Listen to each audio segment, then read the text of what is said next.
আসসালামু আলাইকুম, স্বাগতম রোহান উস্তাদ ইউটিউব চ্যানেলে। আজকে আমি আপনাদেরকে যে বিচি থেকে গাছ হয়েছে অপরাজিতা গাছের, সে গাছগুলো আবার আপডেট আপনাদেরকে দেখাইতেছি। দেখেন আপনারা গাছগুলো কত সুন্দর হয়েছে। এই দুইটা আগে লাগানো ছিল, দুইটা দেখেন কত বড় হয়ে গেছে। এগুলো পরে লাগানো হয়েছিল, এগুলো দেখেন গাছগুলো এখনও ছোট আছে। এই দুইটা গাছ আমি এক জায়গায় লাগিয়ে দিব। বিশেষ করে আপনারা যদি গেটের মধ্যে এই গাছগুলো লাগান তাহলে খুবই সুন্দর হয় এবং নীল নীল ফুল হয়। এটা নীলকণ্ঠ গাছও বলা হয় এবং অপরাজিতা গাছও বলা হয়। ঠিক আছে, তো আপনারা দেখতেছেন এখানে অনেকগুলো বিচি হয়েছে।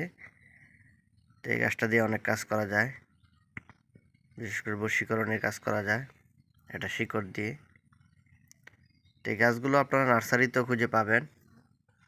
অপরাজিতা গাছ বললেই চলবে, তারা আপনাদেরকে দেখাবে। এই গাছগুলো আপনাদের বাড়িতে নিয়ে লাগাইতে পারেন।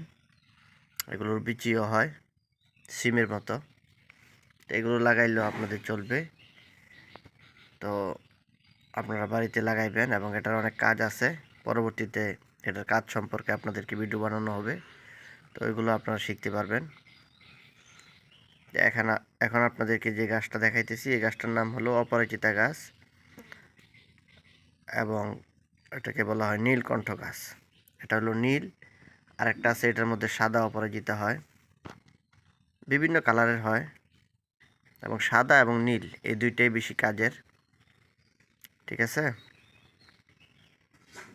তো এটার শিকড় দিয়ে সামনে কি কি কাজ করা হয় এবং এটার ডালপালা দিয়ে কি কি কাজ করা হয় ওগুলো পরবর্তীতে আমি ভিডিও বানাবো।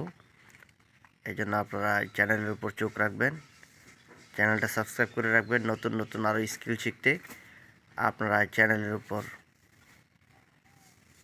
চ্যানেলের পাশেই থাকবেন। তো বন্ধুগণ, চ্যানেলটা সাবস্ক্রাইব করে রাখবেন।